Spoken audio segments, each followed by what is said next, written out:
Hello there, and welcome back to another episode of the Gate 102 podcast. I must admit, I've been looking forward to record this one for a while now.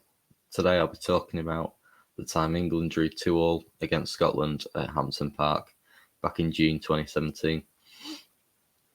I personally think that this is the most exciting game and most jeopardising England game we had, from losing to Iceland in 2016 all the way up to the first game of the 2018 World Cup against Tunisia. So, yeah, looking forward to this one. Before I go into what happened, I left you with a question last episode, and that was, which other game, apart from the Lithuania game, was Joe Hart captain of England for? And the answer was a 2-0 defeat to Spain on the 13th of November 2015, away from home in a friendly. So a defeat for England, but that was the other game Joe Hart was captain. So many congratulations to everyone who got that right. Great ball knowledge, as you say. So let's go for the team then. 4-3-3. Joe Hart in goal. A back four of Kyle Walker, Gary Cahill, Chris Smalling and Ryan Bertrand. A midfield three of Eric Dyer, Jake Livermore and Dele Alli. Then a front three of Adam Lallana, Harry Kane up front and Marcus Rashford on the left. So yeah, no John Stones. He had started in the majority of Southgate's first 6 games. I mentioned Chris Smalling. This was his last cap in England shirt. I mean, I say last cap, he's still playing Smalling, but I'd be shocked if we ever see him for England again. I hope not, at least. So, yeah, this was Smalling's last cap. Interesting to see Rashford start as well. He would have been looking to impress a player who was in great form at this moment in time.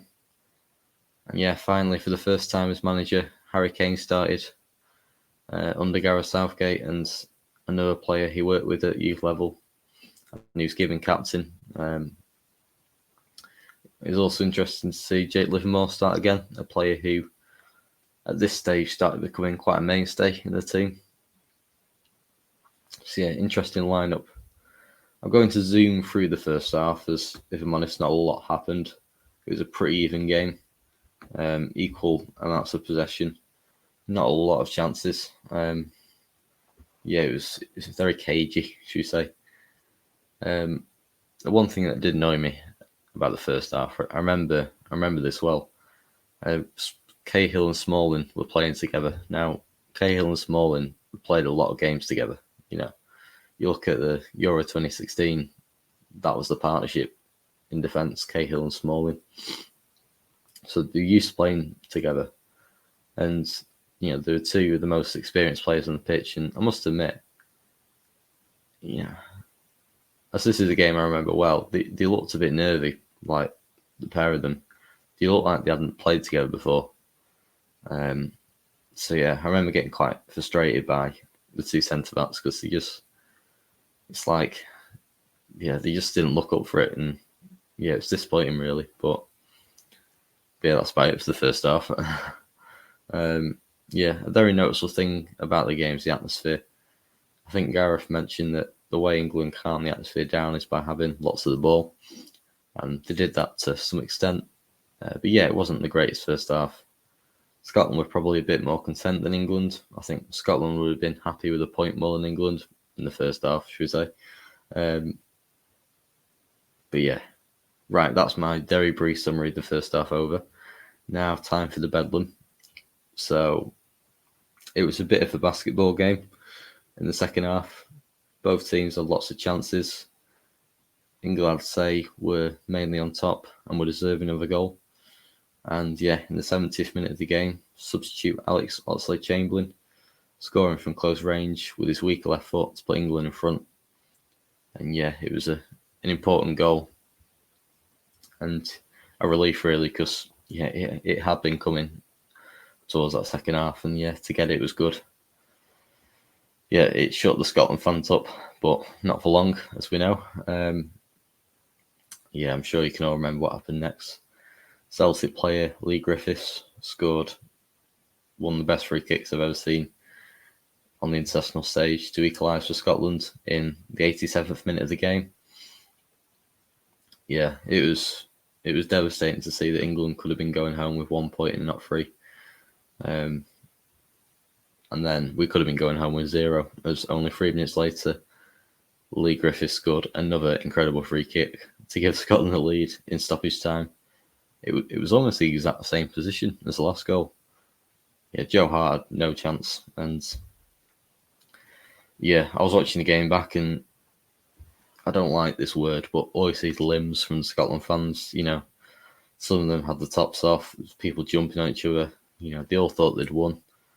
They all thought they'd beat England for the first time in a long time. But in came our captain, Harry Kane, a sublime volley, which meant England equalised with seconds to go to make it 2-2. I don't remember celebrating many goals that weren't in tournaments, but I actually remember this one. I think I was at my uncle's house watching it with him and my dad.